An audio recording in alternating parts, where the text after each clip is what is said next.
আসসালামু আলাইকুম। চলুন আজ আমরা এই ভিডিওতে জানি CSS programming language or other thing. এই ল্যাঙ্গুয়েজ সিএসএসটা কি কোনো প্রোগ্রামিং ল্যাঙ্গুয়েজ নাকি অন্য কিছু? আসলে এটার অ্যান্সার হচ্ছে না, এটা আসলে কোনো প্রোগ্রামিং ল্যাঙ্গুয়েজ না, এটা শুধু একটা স্টাইল দেওয়ার জন্য আমরা সিএসএসটা ইউজ করি। ওয়েব পেজের বিভিন্ন এলিমেন্টের স্টাইল দেওয়ার জন্য, ওকে, ওয়েব পেজকে ইউজার ফ্রেন্ডলি করার জন্য আমরা সিএসএস ইউজ করি।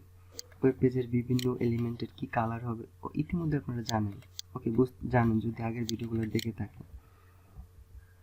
HTML পেজের কি কোন এলিমেন্টের কি কালার হবে, কোনটার কি সাইজ হবে, কোনটা কোন পাশে থাকবে, এই বিষয়গুলো, ঠিক আছে, ছবি কোথায় থাকবে, ভিডিও কোথায় থাকবে, এই বিষয়গুলোই আমরা এই সিএসএস দিয়ে ডিফাইন করি, ঠিক আছে। পজিশন আর আরও ডিটেলস আমরা আস্তে আস্তে বুঝবো যখন লাইভে কাজ করব, ওকে।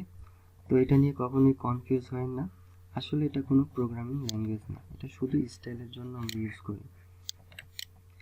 ওকে, আশা করি বুঝতে পারছেন। থ্যাংক ইউ সো মাচ ভিডিওটা দেখার জন্য। পরবর্তী ভিডিও দেখার আমন্ত্রণ জানিয়ে এখানে শেষ করছি। আল্লাহ হাফেজ।